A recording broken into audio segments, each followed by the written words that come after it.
વિદ્યાલય માંથી હું ચિંતન જોશી આજના આ ધોરણ 10 વિષય વિજ્ઞાનના લેક્ચર નંબર 3 માં આપનું સ્વાગત કરું છું. વિદ્યાર્થી મિત્રો, આપણે અત્યાર સુધીના જે બે લેક્ચર જોયા હતા એમાં આપણે રસાયણ વિજ્ઞાનને લગતી કેટલીક જે પાયાની માહિતીઓ હતી એ પાયાની માહિતી વિશે છે એ જોયું. આજથી છે તો આ લેક્ચરમાં આપણે આપણો જે રસાયણ વિજ્ઞાનનો પહેલો પાઠ છે રાસાયણિક પ્રક્રિયાઓ અને સમીકરણો એ શરૂ છે તે કરવાનો છે. જોઈએ એ પાઠની અંદર આપણે કઈ કઈ વસ્તુઓ છે એ જોવાની છે અથવા તો કેવી વિગતો આપણે સમજવાની છે. હવે વિદ્યાર્થી મિત્રો, વાત કરીએ રાસાયણિક પ્રક્રિયાઓ અને સમીકરણો તો પહેલા આપણે એટલું સમજવાનું છે કે રાસાયણિક પ્રક્રિયાઓ કોને કહેવી, રાસાયણિક પ્રક્રિયા એટલે શું. ને આપણે પહેલા જે સમજવાનું છે તો આપણને પહેલા રાસાયણિક પ્રક્રિયાનો અર્થ ખબર હોવો જોઈએ. રાસાયણિક પ્રક્રિયાનો અર્થ આપણી ભાષામાં આપણે જોવા જઈએ તો આપણે એવું કહીએ છીએ કે આપણી સામે જે કોઈ પણ તત્વ કે સંયોજનો રહેલા છે તો જ્યારે એ જુદા જુદા બે તત્વો છે એ તત્વો એકબીજા સાથે જોડાય કે બે અલગ અલગ સંયોજનો જ્યારે એકબીજા સાથે જોડાય છે વિદ્યાર્થી મિત્રો, ત્યારે એ તત્વ કે સંયોજન જોડાવાના કારણે કોઈ નવો એક પદાર્થ બને છે. પરિણામે આપણે એવું કહીએ છીએ કે તત્વોના મૂળભૂત જે રાસાયણિક અને ભૌતિક ગુણધર્મો છે એમાં ફેરફાર છે એમાં પરિવર્તન આવ્યું.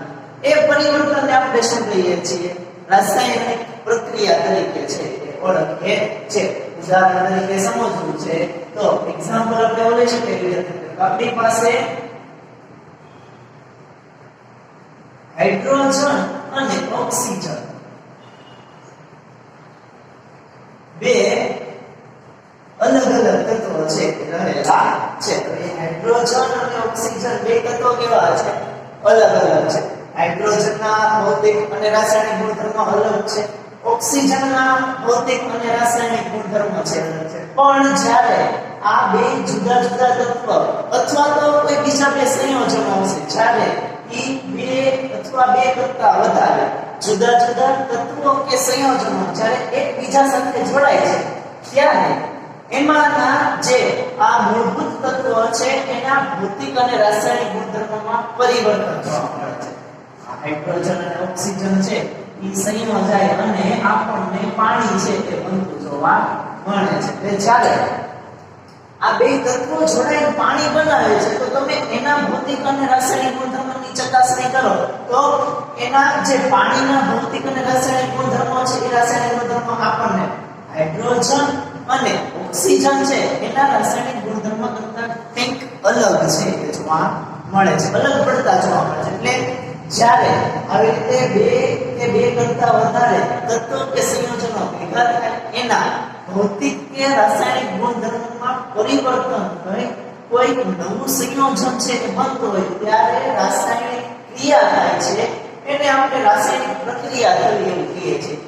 બે અલગ અલગ તત્વો જોડાય અને નવું સંયોજન બનવાની જે ક્રિયા છે, જે પ્રક્રિયા છે, એ પ્રક્રિયાને શું કહીએ છીએ, રાસાયણિક પ્રક્રિયા તરીકે ઓળખવામાં આવે છે. હવે આ તો આપણે જોઈ સામાન્ય વાત છે. આપણે તમે આપણા રોજિંદા જીવનમાં જોવા ને આપણી આસપાસ કે આપણા રોજબરોજની કેટલીક ઘટનાઓ એવી છે કે આપણા રોજિંદા જીવનની ઘટનાઓમાં કેટલાક રાસાયણિક પરિવર્તનો થતા છે એ જોવા મળે છે. એટલે આપણી આસપાસ બનતી ઘટનાઓ છે એના કેટલાક તત્વો કે સંયોજનો એવા હોય છે જેમાં પરિવર્તન આવે છે, ફેરફાર થાય છે. એને આપણે રાસાયણિક પ્રક્રિયાના સંદર્ભમાં છે જોવાનું છે. તો જે રોજિંદા જીવનમાં જોવા મળતી રાસાયણિક પ્રક્રિયાઓ છે એના વિશે આપણે જોઈએ. આપણી રોજિંદા જીવનમાં જોવા મળતી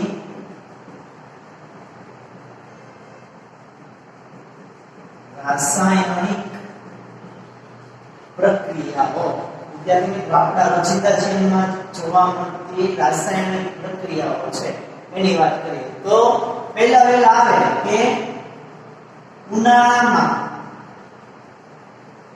દૂધને ખુલ્લું રાખતા તે બગડી જાય છે. હવે આ દૂધ બગડી જાય એટલે જ્યારે ઉનાળામાં તમે દૂધને ખુલ્લું રાખો એટલે આપણે શું કહીએ? દૂધ બગડી જવું એટલે દૂધમાં કઈ પ્રક્રિયા થઈ હશે. એ પ્રક્રિયા એટલે શું? તો કે રાસાયણિક પ્રક્રિયા. દૂધના જે રસાયણો છે એમાં કઈક પરિવર્તન આવ્યું, એમાં ફેરફાર થયો. એના કારણે ઉનાળામાં જ્યારે દૂધને આપણે ખુલ્લું રાખીએ છીએ એટલે દૂધ શું થાય છે? બગડી જતું જાય જોવા મળે છે. આવું આપણે આપણી રોજિંદા જીવનમાં જોવા મળતી એક ઘટના છે, જેને આપણે કયા સંદર્ભમાં જોઈ શકીએ? રાસાયણિક પ્રક્રિયાના સંદર્ભમાં છે એ જોઈ શકીએ કે ઉનાળામાં જ્યારે તમે દૂધને ખુલ્લું રાખો છો ત્યારે દૂધ શું થાય છે?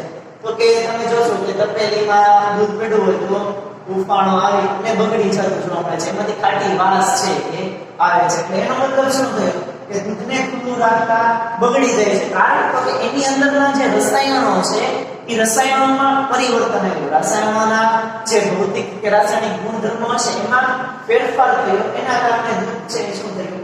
બગડી ગયું. અંદર શું થયું? દૂધની અંદર કંઈક રાસાયણિક પ્રક્રિયા છે એ થઈ અને આપણને દૂધ બગડતું જોવા મળ્યું.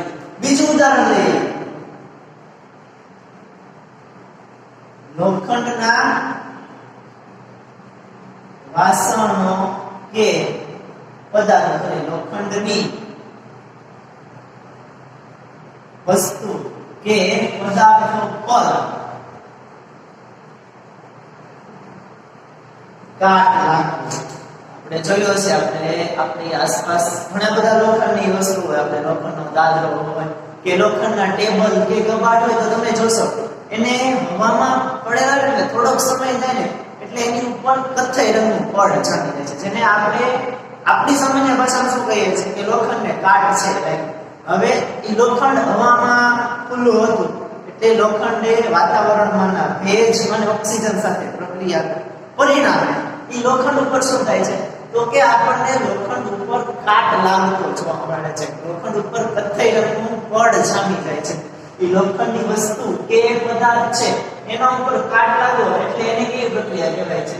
રાસાયણિક પ્રક્રિયા કહેવામાં આવે છે. એમાં એક રાસાયણિક પ્રક્રિયા છે કે થઈ અને એ રાસાયણિક પ્રક્રિયા થવાને લીધે લોખંડ ઉપર કથ્થઈ રંગનું પડ અથવા તો કાટ છે એ લાગતો જોવા મળે છે. એના પછી આ તો વિદ્યાર્થી મિત્રો બધાને ખબર આથમણની ક્રિયા, દ્રાક્ષનું આથમણ, પછી ઘરે આપણે કોઈ વસ્તુ બનાવી છે, ઉદાહરણ તરીકે ઢોકળા બનાવવા છે એના માટે આપણે આથમણ છે એ લાવવું પડે, આથો લાવવો પડે. એટલે એ આથમણની જે ક્રિયા થાય છે, આલ્કોહોલ જેને આપણે નશાકારક દ્રવ્ય કહીએ છીએ, આલ્કોહોલની બનાવટમાં આ આથમણની ક્રિયા છે કરવી પડે. પરિણામે શું થાય છે કે આથમણની ક્રિયા દરમિયાન પદાર્થના સ્વભાવમાં કે ગુણધર્મમાં પરિવર્તન આવે છે. કે આથમણની ક્રિયા છે એ પણ એક જાતની શું છે? રાસાયણિક પ્રક્રિયા છે કહેવામાં આવે છે. એમાં રાસાયણિક પ્રક્રિયા છે એ થાય છે. આથમણની ક્રિયા પછી ખોરાકનું રંધાવું. આપણે જ્યારે ખોરાક રાંધીએ છીએ ત્યારે જે સ્વાદિષ્ટ વ્યંજનો બને છે, હવે જ્યારે શાકભાજી કે કોઈ અનાજ છે એને ખોરાક રંધાયા પહેલા છે એ જોવો, એના ગુણધર્મ તપાસો, અને એ રંધાઈ ગયા પછીના એના ગુણધર્મ તપાસો, તો બેયમાં તમને તફાવત છે જોવા મળે છે. જ્યારે કાચા શાકભાજી હોય છે ત્યારે એનો સ્વાદ કંઈક અલગ છે આવે છે. ખોરાક છે એને તમે ગરમ કર્યો, બાફ્યો કે શેક્યો પછી એ શાકભાજીનો ટેસ્ટ કરો છો તો એમાં કંઈક અલગ છે એ આપણને જોવા મળે છે. એમાં ગુણધર્મમાં પરિવર્તન થાય છે. એટલે ત્યારે પણ ખોરાક રંધાય ત્યારે એની અંદર કેટલાક દ્રવ્યો જોવા મળે છે જેને આપણે પોષક દ્રવ્યો કહીએ છીએ. એટલે એમાં શું થાય છે? રાસાયણિક પ્રક્રિયાઓ થતી જોવા મળે છે ખોરાકનું રંધાવણ પછી. તો કે ખોરાકનું પાચન, આપણા શરીરમાં જ્યારે આપણે ખોરાક લઈએ છીએ ત્યારે કાર્બોદિત, પ્રોટીન, ચરબી એવા ઘણા બધા ઘટકો છે એ પોષક દ્રવ્યો તરીકે લઈએ છીએ. આપણા શરીરમાં જ્યારે ખોરાક દાખલ થાય છે ત્યારે એ બધા ઘટક દ્રવ્યો વિભાજન પામે છે. આપણે એવું કહીએ છીએ એનાથી આપણા શરીરને તાકાત ઉર્જા મળે છે અને આપણે યોગ્ય કામ છે એ કરી શકીએ છીએ. એટલે પોષક દ્રવ્યો ખોરાકનું પાચન થાય છે એટલે પોષક દ્રવ્યોનું વિઘટન થાય એને પણ કેવી પ્રક્રિયા કહેવાય છે? રાસાયણિક પ્રક્રિયા કહેવાય છે. પછી ત્યારબાદ તો કે આપણે મનુષ્ય છે એ શ્વાસોચ્છ્વાસની ક્રિયા કરે, શ્વાસમાં ઓક્સિજન લે છે, શ્વાસમાં કાર્બન ડાયોક્સાઇડ બહાર છે કાઢે છે. તો એ શ્વાસોચ્છ્વાસની જે ક્રિયા છે એ દરમિયાન પણ રાસાયણિક પ્રક્રિયા છે થાય છે. આપણે જે ખોરાક લીધેલો છે એ ઓક્સિજનની હાજરીમાં વિઘટન પામે છે. એ ઓક્સિજન આપણે જે વાતાવરણમાંથી લઈએ છીએ એના કારણે વિઘટન પામે અને એમાંથી કાર્બન ડાયોક્સાઇડ છૂટો છે પડે છે. એટલે એને આપણે કેવી ક્રિયા કહીએ છીએ? શ્વાસોચ્છ્વાસ દરમિયાન જે ક્રિયા થાય છે એ ક્રિયા દરમિયાન પણ કેવી પ્રક્રિયા થાય છે? તો કે રાસાયણિક પ્રક્રિયા થાય છે. શ્વાસોચ્છ્વાસની ક્રિયા દરમિયાન પણ કેવી પ્રક્રિયા થતી જોવા મળે છે? આપણને રાસાયણિક પ્રક્રિયા થતી જોવા મળે છે. કેટલાક ઉદાહરણો એવા હતા વિદ્યાર્થીઓ છે આપણા રોજિંદા જીવનમાં જોવા મળતી કેટલીક રાસાયણિક પ્રક્રિયાઓ છે. આ બધામાં જે પદાર્થની મૂળભૂત અવસ્થા હોય છે એના ભૌતિક અને રાસાયણિક ગુણધર્મોમાં પરિવર્તન આવે છે. રસાયણોમાં પરિવર્તન આવે છે, રસાયણોમાં ફેરફાર થાય છે અથવા તો રસાયણો એકબીજા સાથે જોડાઈને સંયોજન બનાવે છે. ત્યારે જે ક્રિયા થાય છે એ ક્રિયાને આપણે શું કહીએ છીએ? રાસાયણિક પ્રક્રિયા તરીકે ઓળખવામાં આવે છે. વિદ્યાર્થી મિત્રો, આપણે રાસાયણિક પ્રક્રિયાના અર્થને અને આપણી આસપાસ થતી રાસાયણિક પ્રક્રિયાઓ જે છે એને સમજીએ. હવે આપણે જોવાનું છે જ્યારે રાસાયણિક પ્રક્રિયાઓ થાય છે એ રાસાયણિક પ્રક્રિયાઓ દરમિયાન કેવા ફેરફાર થાય છે જોવા મળે છે. તત્વ કે સંયોજન છે કે રસાયણ છે તો એમાં જે ફેરફાર થાય છે, જે પરિવર્તનો આવે છે એ કેવા પ્રકારના પરિવર્તનો છે આવે છે? એ પરિવર્તનોને સમજવા માટે આપણને અલગ અલગ 3 પ્રવૃત્તિઓ આપેલી છે. એ 3 પ્રવૃત્તિ દ્વારા આપણે રાસાયણિક પ્રક્રિયા દરમિયાન થતા ફેરફારને સમજવાનો પ્રયત્ન છે એ કરવાનો છે. જોતા જઈએ વિદ્યાર્થી મિત્રો, આપણને પ્રવૃત્તિ 1.1 આપેલી છે. પ્રવૃત્તિ 1.1 માં એવું કીધેલું છે કે પ્રવૃત્તિ 1.1 કેવું છે? મેગ્નેશિયમની પટ્ટીનું હવામાં દહન કરવું. મેગ્નેશિયમની પટ્ટીનું હવામાં દહન છે. મેગ્નેશિયમની પટ્ટીનું હવામાં દહન કરવું એટલે મેગ્નેશિયમની પટ્ટીને સળગાવવાની છે એ કીધેલી છે. તો એમાં થાય છે શું? મેગ્નેશિયમની પટ્ટીનું હવામાં દહન કરવું છે તો ત્યારે હવે શરૂઆતમાં આપણે જ્યારે મેગ્નેશિયમની પટ્ટી લઈએ છીએ એ મેગ્નેશિયમની પટ્ટી અશુદ્ધ હોય છે. કેવી હોય છે વિદ્યાર્થી મિત્રો? અશુદ્ધ, ચોખ્ખી હોતી નથી. એટલે એ મેગ્નેશિયમની પટ્ટીનું દહન કરતા પહેલા એટલે કે મેગ્નેશિયમની પટ્ટીને સળગાવતા પહેલા અશુદ્ધ હોવાથી એને તેને કાચ પેપર વડે, કાચ પેપર જેને આપણે કાચ કાગળ કહીએ છીએ, કાચ પેપર વડે ઘસી અને કેવી કરવામાં આવે છે? તો કે શુદ્ધ કરવામાં આવે છે. મેગ્નેશિયમની પટ્ટીને કાચ પેપર વડે ઘસી અને શુદ્ધ કરવામાં આવે છે. હવે એ મેગ્નેશિયમની પટ્ટી શુદ્ધ થઈ જાય ત્યારબાદ એ મેગ્નેશિયમના પટ્ટીને બર્નર ઉપર કે ગેસ ઉપર છે સ્પિરિટ લેમ્પ છે એના ઉપર મેગ્નેશિયમની પટ્ટીને સળગાવવામાં આવે છે. હવે જ્યારે મેગ્નેશિયમની પટ્ટી સળગતી હોય ત્યારે તમે અવલોકન કરો ને તો મેગ્નેશિયમની પટ્ટી કેમ આપણે દિવાળીમાં ફૂલઝર કરીએ તો ફૂલઝર જગારા મારતી જ્યોતથી છે સળગે, સફેદ રંગની જ્યોત છે જોવા મળે. એટલે તમે મેગ્નેશિયમની પટ્ટીનું દહન કરો ને, મેગ્નેશિયમની પટ્ટીનું હવાની હાજરીમાં દહન કરતા તે સફેદ જગારા મારતી જ્યોતથી સળગે છે. કેવી જ્યોતથી સળગે છે? સફેદ જગારા મારતી જ્યોતથી છે સળગે છે. પહેલા શું કરવું પડે છે? આપણે મેગ્નેશિયમની પટ્ટીનું દહન કરવું છે. તો મેગ્નેશિયમની પટ્ટી અશુદ્ધ હોય તેને કાચ પેપર વડે ઘસેડીને શુદ્ધ થાય. પછી એને આપણે કેમ કોઈ પણ વસ્તુ સળગાવી છે તો એને તમે હવાની હાજરીમાં બર્નર ઉપર કે સ્પિરિટ લેમ્પ ઉપર છે એ ગરમ કરો, દહન કરો ત્યારે મેગ્નેશિયમની પટ્ટી કેવી જોતી? સફેદ જગાના મારતી જ્યોતથી છે એ સળગે છે. મેગ્નેશિયમની પટ્ટીનું હવાની હાજરીમાં દહન કરો એટલે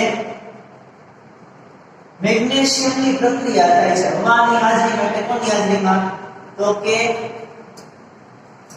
ઓક્સિજનની હાજરીમાં પ્રક્રિયા થાય. મેગ્નેશિયમની પટ્ટી હવામાં દહન કરતા ઓક્સિજનની હાજરીમાં એનું દહન થાય છે અને સફેદ જગરાવાની જ્યોત છે એ એટલે મેગ્નેશિયમની પટ્ટીનો ભૂકો થાય છે. આપણે નીચે ડીશ રાખેલો હોય ને મેગ્નેશિયમની પટ્ટીને સળગાવી ડીશમાં સફેદ રંગનો ભૂકો એકઠો થતો જોવા મળે છે.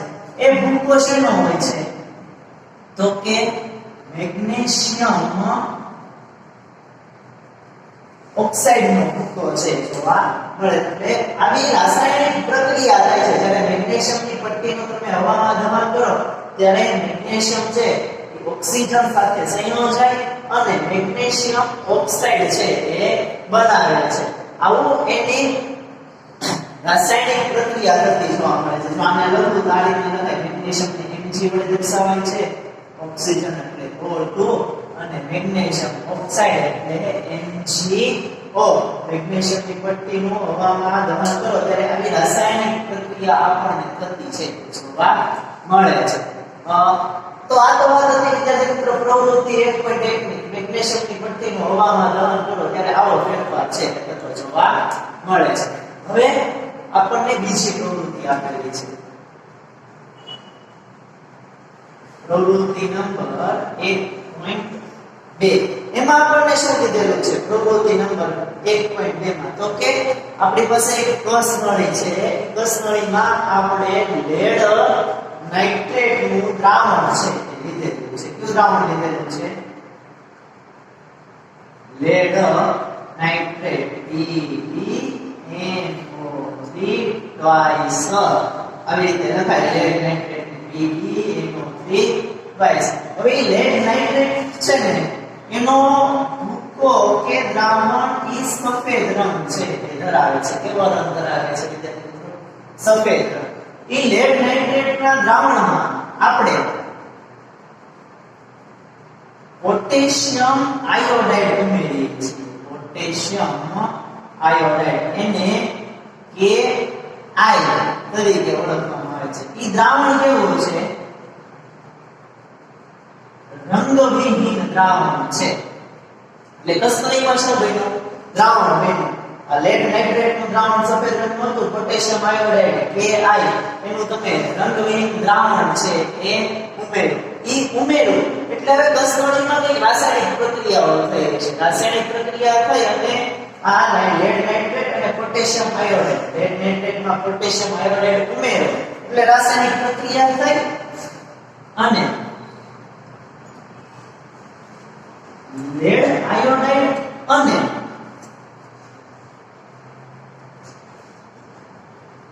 પોટેશિયમ નાઇટ્રેટ આવું બનતું જોવા મળે છે. લેડ આયોડાઇડ છે એને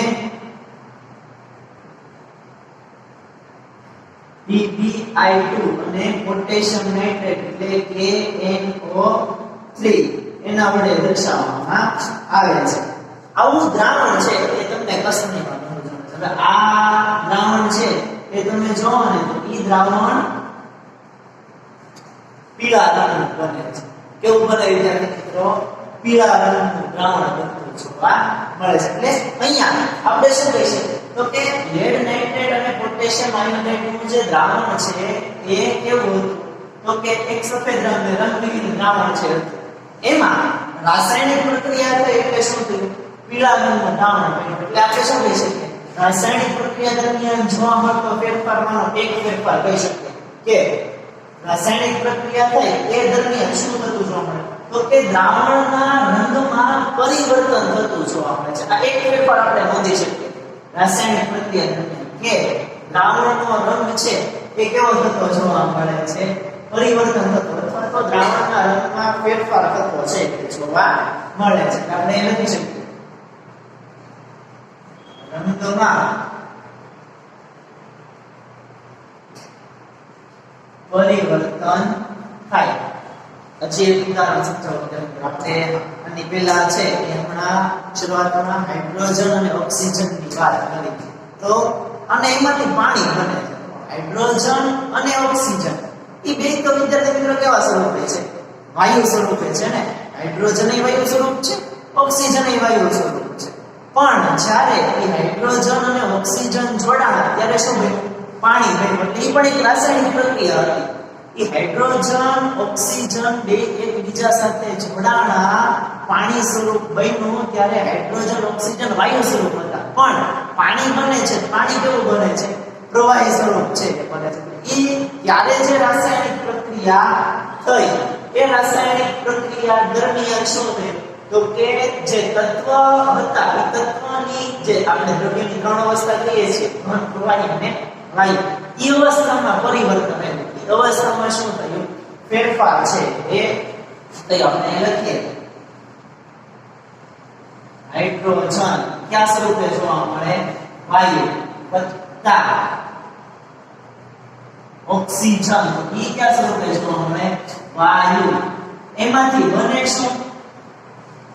પાણી. પણ એ પાણી આપણને કયા સ્વરૂપે જોવા મળે છે? તો એ પાણી પ્રવાહી સ્વરૂપે જોવા મળે. એટલે આ જે અવસ્થા હતી તત્વ કે સંયોજનની અવસ્થા, એ અવસ્થામાં શું થયું? અહીંયા રાસાયણિક પ્રક્રિયા થઈ. એ રાસાયણિક પ્રક્રિયા દરમિયાન અવસ્થામાં પરિવર્તન આવે છે. એટલે એક ફેરફાર આપણે શું લખી શકીએ? તો કે અવસ્થામાં ફેરફાર થાય. અવસ્થામાં પરિવર્તન થાય છે. બીજો અહીંયા જોયું પ્રવૃત્તિ 1.2 ના આધારે રંગ પરિવર્તન છે એ તત્વ જોવા મળે છે.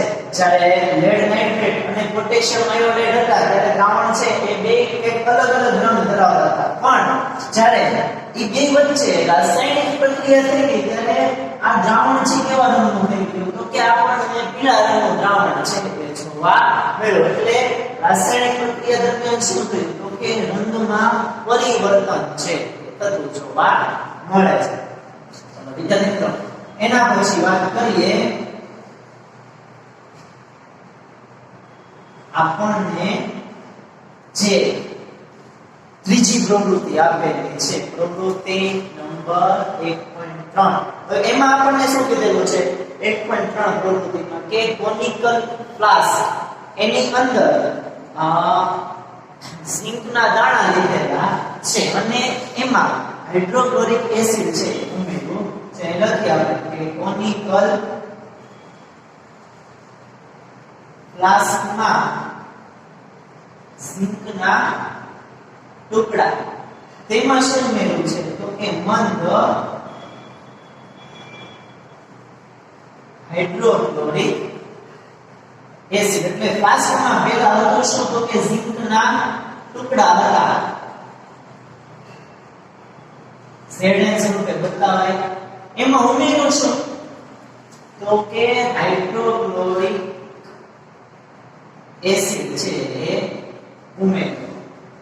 ઝીંક ધાતુના ટુકડા હતા એમાં હાઇડ્રોક્લોરિક એસિડ છે ઉમેર્યું કોનિકલ તરફ. હવે તમે જુઓ હાઇડ્રોક્લોરિક એસિડ ઉમેરશો ને એટલે એમાં આપણને અવલોકન છે એ જોવા મળે છે કે ઝીંકના ટુકડા ઉપર આપણે પાણીને ગરમ કરો કેમ પરપોટા ફૂટે? એટલે કે વાયુ વરાળ સ્વરૂપે ઉપર જાતો હોય, પાણી છે એ વાયુ સ્વરૂપની ઉપર જાતી એવું જોવા મળે. એમ ઝીંકના ટુકડામાં જ્યારે તમે એસિડ દાખલ કરો છો ત્યારે ઝીંકના ટુકડાની આસપાસ એવા પરપોટા ઉત્પન્ન થતા જોવા મળે છે અને એ પરપોટા ઝીંકની સપાટી, ઝીંક ધાતુના ટુકડાની જે સપાટી છે ત્યાંથી વાયુ ઉત્પન્ન થાય છે. હાઇડ્રોજન વાયુ ઉત્પન્ન થાય અને કસ્તરીમાં ઉપરની તરફ વરાળ સ્વરૂપે જાતો હોય એવું જોવા મળે છે. અહીંયા પ્રક્રિયા થાય ત્યારે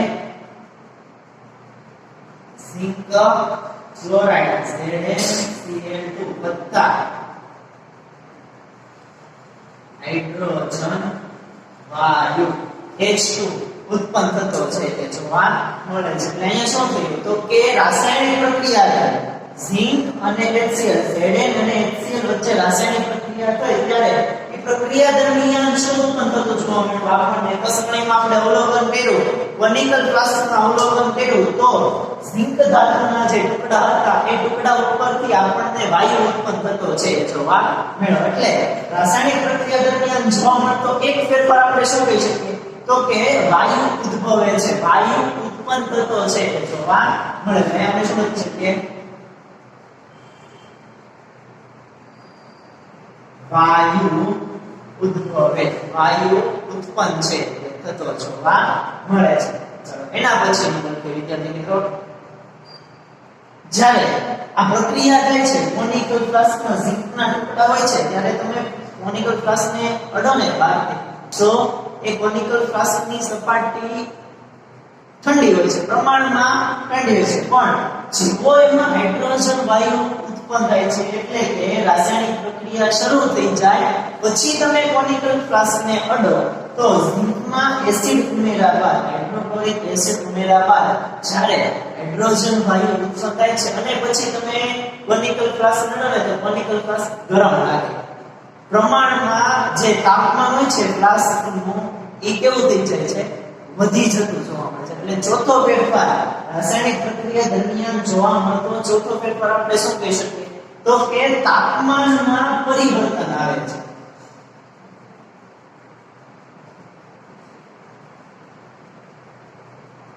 તાપમાનમાં પરિવર્તન છે કે આવતા જોવા મળે છે ટૂંકમાં જ્યારે રાસાયણિક પ્રક્રિયા થાય છે કોઈ પણ રાસાયણિક પ્રક્રિયા થતી હોય ત્યારે એ રાસાયણિક પ્રક્રિયા દરમિયાન આપણને આવા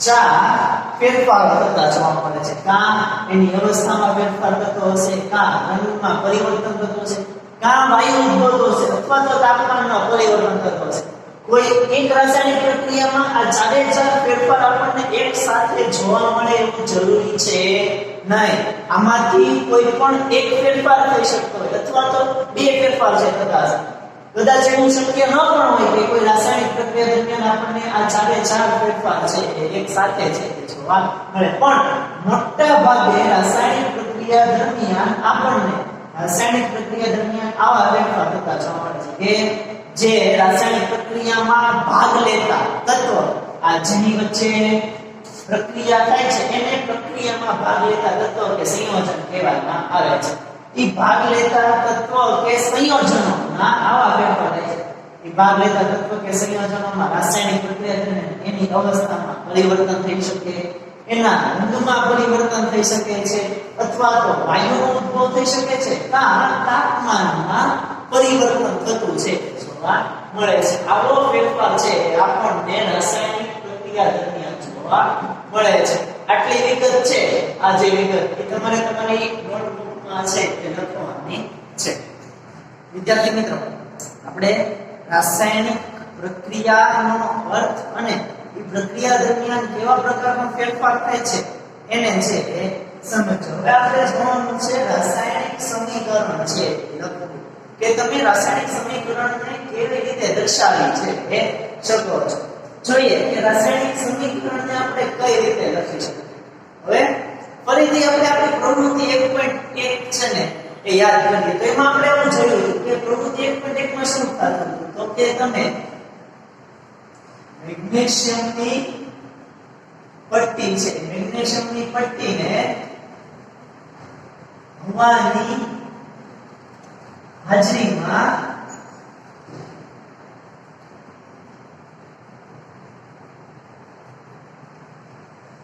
દહન કરતા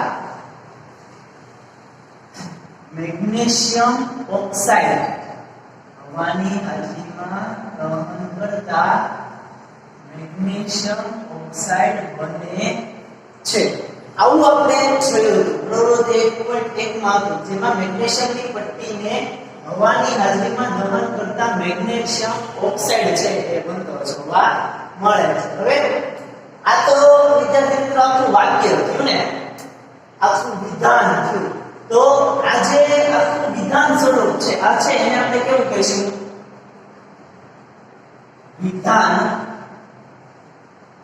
સ્વરૂપ છે એ પણ આ વિધાન સ્વરૂપને આપણે ટૂંકું કરીને લખવું છે એને સંક્ષેપીકરણ કરીને છે એ લખવું છે. તો એ વિધાન સ્વરૂપનું જે લખાણ છે એને સંક્ષેપીકરણ કરી અથવા તો ટૂંકું કરીને લખવાની રીત એને શું કહેવાય છે? રાસાયણિક સમીકરણ તરીકે ઓળખવામાં આવે છે. એટલે જોઈએ એ રાસાયણિક સમીકરણ તરીકે કઈ રીતે લખાય છે. હવે આ વિધાન સ્વરૂપ છે એનું સંક્ષેપીકરણ કરો તો અહીંયા જોઈએ આપણને શું શું કીધેલું છે? તો કે મેગ્નેશિયમની પટ્ટી ને હવાની હાજરીમાં દહન કરવાનું કીધું છે. મેગ્નેશિયમની પટ્ટીને હવાની હાજરીમાં દહન કરવાનું કીધું. આપણને આટલું વાંચીએ ને ત્યાં ખબર પડી જાય બે વસ્તુનો ઉપયોગ થયો છે. એક કોનો?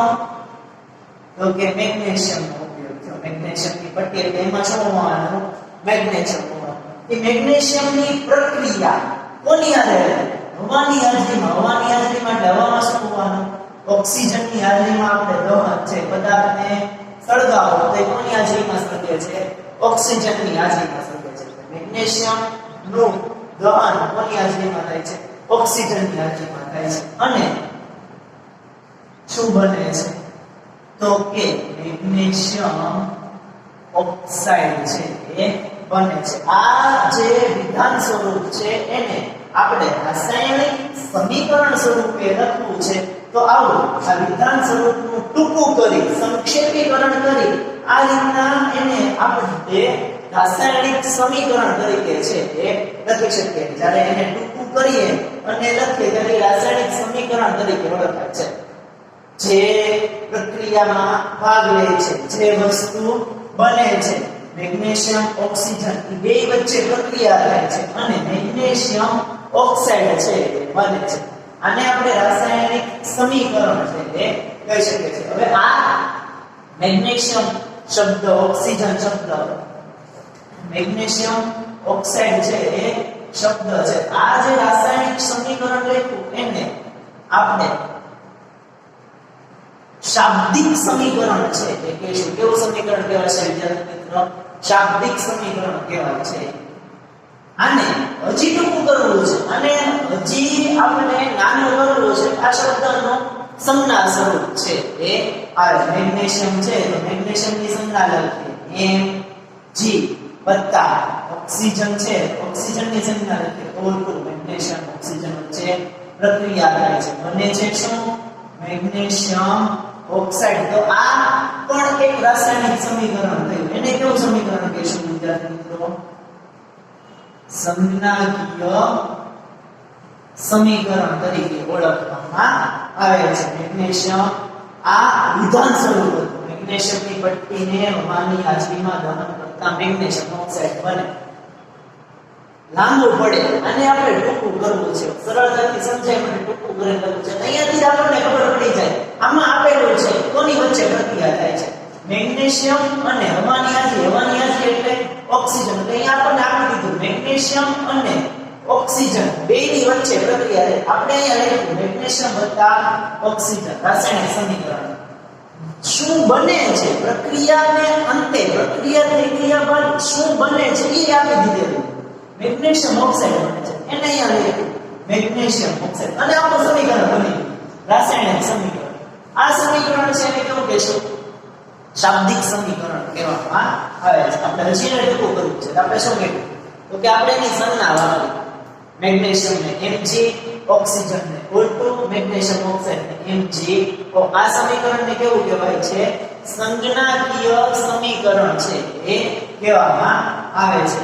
હવે જ્યારે રાસાયણિક સમીકરણ તમે લખો, શાબ્દિક સમીકરણ કે સંજ્ઞાકીય સમીકરણ, ત્યારે કેટલીક બાબતો ધ્યાનમાં રાખવી પડે છે. કેટલીક વિગતો છે એ આવે છે. આ તીર લ્યો તો બે બાજુ બને. તીરની આ સાઈડ ડાબી બાજુ થાય ને તીરની આ સાઈડ છે એ જમણી બાજુ છે એ જોવા મળે છે. એટલે રાસાયણિક સમીકરણમાં બે બાજુ કઈ કઈ બે બાજુ? ડાબી બાજુ અને જમણી બાજુ હોય છે. હવે રાસાયણિક પ્રક્રિયામાં જે તત્વ કે સંયોજનો પ્રક્રિયામાં ભાગ લે જે તત્વ કે સંયોજન રાસાયણિક પ્રક્રિયામાં ભાગ લે તેને પ્રક્રિયક કહે છે. આ સમીકરણમાં આપણે જોઈએ તો મેગ્નેશિયમ અને ઓક્સિજન એ બે શું કહે છે? રાસાયણિક પ્રક્રિયામાં ભાગ લીધો. એ બે વચ્ચે પ્રક્રિયા થઈ એટલે જેના વચ્ચે પ્રક્રિયાઓ થતી હોય છે એને શું કહેવાય છે? પ્રક્રિયક. એટલે મેગ્નેશિયમ અને ઓક્સિજન એ શું છે? તો કે પ્રક્રિયક છે. તમે જ્યારે રાસાયણિક સમીકરણ લખો ત્યારે રાસાયણિક સમીકરણ લખતી વખતે પ્રક્રિયકો તીરની કઈ બાજુ લખવામાં આવે છે? ડાબી બાજુ લખવામાં આવે છે. પ્રક્રિયકોને ડાબી બાજુ લખવામાં આવે છે. પ્રક્રિયકો હંમેશા કઈ બાજુ લખાય છે? તો કે ડાબી બાજુ છે એ લખાય છે. જો એક કરતા વધારે પ્રક્રિયક હોય, જો એક કરતા વધુ પ્રક્રિયક હોય તો દરેક પ્રક્રિયકને પ્લસની નિશાનીથી જુદા દર્શાવવામાં આવે છે. આપણે એ જોઈ શકો છો બે પ્રક્રિયક હતા, એક કરતા વધારે, બે હોય, ત્રણ હોય તો દરેક પ્રક્રિયકને કઈ નિશાની? આ પ્લસની નિશાની આપણે કીધેલું છે. એ પ્લસની નિશાનીથી શું કરવામાં આવે છે? તો કે પ્લસની નિશાનીથી જુદા દર્શાવવામાં આવે છે. હવે રાસાયણિક પ્રક્રિયામાં જે સંયોજનો ભાગ લે તેને પ્રક્રિયક કહેવાય. પછી તો કે રાસાયણિક પ્રક્રિયાને અંતે જે સંયોજન બને તેને શું કહેવાય છે? નિપજ કહે છે. અહીંયા રાસાયણિક પ્રક્રિયાને અંતે મેગ્નેશિયમ, ઓક્સિજન બે પ્રક્રિયકો હતા, એને વચ્ચે પ્રક્રિયા થઈ, રાસાયણિક પ્રક્રિયા થઈ, એની અંતે નવું સંયોજન બન્યું એને શું કહે છે? નિપજ. તો મેગ્નેશિયમ ઓક્સાઇડ છે એને આપણે શું કહીશું? એને નિપજ તરીકે છે ઓળખવામાં આવે છે. નિપજ રાસાયણિક સમીકરણ લખો ત્યારે નિપજ છે એ નિપજને કઈ બાજુ લખવામાં આવે છે? તો કે નિપજને જમણી બાજુ લખવામાં આવે છે. પ્રક્રિયકો છે પ્રક્રિયકો કઈ બાજુ લખીએ? ડાબી બાજુ. અને નિપજ છે એ કઈ બાજુ લખીએ છીએ? તો કે જમણી બાજુ છે એ લખવામાં આવે છે. જો પ્રક્રિયક હતા, એક કરતા વધારે પ્રક્રિયા હોય તો એને પ્લસની નિશાનીથી જુદા દર્શાવે. એમ જો એક કરતા વધુ નિપજ હોય તો તેને પ્લસની નિશાનીથી અલગ દર્શાવવામાં આવે છે. તો એને પણ કઈ નિશાનીથી? પ્લસની નિશાનીથી અલગ દર્શાવવામાં આવે છે. જો એક કરતા વધારે પ્રક્રિયક આપેલા, એક કરતા વધારે નિપજો આપેલી તો એ બંનેને કઈ નિશાની દ્વારા? પ્લસની નિશાનીથી અલગ દર્શાવવામાં આવે છે. પ્રક્રિયકો ડાબી બાજુ, નિપજો જમણી બાજુ છે એ દર્શાવવામાં આવે છે. અને પ્રક્રિયક તથા નિપજને તીર, એરો જેને આપણે કહીએ છીએ એ તીરની નિશાની દ્વારા અલગ દર્શાવવામાં આવે છે. તે આપણે જ્યારે કોઈ પણ રાસાયણિક સમીકરણો લખીએ ત્યારે રાસાયણિક સમીકરણ લખતી વખતે આટલી બાબતો છે એ ધ્યાનમાં રાખવી પડે. જે વસ્તુ પ્રક્રિયામાં ભાગ લેતી હોય, જે તત્વ કે સંયોજન પ્રક્રિયામાં ભાગ લે એને પ્રક્રિયક કહીએ છીએ, જે બને એને નિપજ કહેવાય. પ્રક્રિયકો ડાબી બાજુ આવશે, નિપજ છે એ જમણી બાજુ છે એ આવશે. બે એક કરતા વધારે પ્રક્રિયક હોય તો પણ એને પ્લસની નિશાની મળે, અને એક કરતા વધારે નિપજ હોય તો એને પણ પ્લસની નિશાની મળે છે. એકબીજાથી કેવા કરવામાં આવે છે? અલગ દર્શાવવામાં આવે છે. અને પ્રક્રિયક અને નિપજને આ તીરની નિશાનીથી છે અલગ દર્શાવવામાં આવે છે. આ રીતે તમે રાસાયણિક સમીકરણ છે એ લખી શકો છો. સમીકરણ, રાસાયણિક સમીકરણ છે એના બે સ્વરૂપ છે. એક શાબ્દિક સમીકરણનું સ્વરૂપ કહેવાય અને એક એનું સંજ્ઞાકીય સમીકરણનું સ્વરૂપ છે કહેવામાં આવે છે. તો વિદ્યાર્થી મિત્રો, આ રીતે તમે રાસાયણિક સમીકરણને લખી શકો છો. એના કેટલાક ગુણધર્મો કે નિયમો છે જે તમે રાસાયણિક સમીકરણ લખતી વખતે તમારે ધ્યાનમાં લેવાના આવે કે આ નિયમોને આધારે કે આને સમજી અને તમારે રાસાયણિક સમીકરણ છે એ લખવાનું આવે છે. જે વિગત મેં લખી છે રાસાયણિક સમીકરણ લખવું એ તમારે તમારી નોટબુકમાં છે ઉતારવાનું છે. આપણે આજનો આપણો લેક્ચર છે એ અહીંયા સુધી છે રાખીએ છીએ. આગળનો છે એ આપણે નેક્સ્ટ લેક્ચરમાં અભ્યાસ કરીશું. Thank you.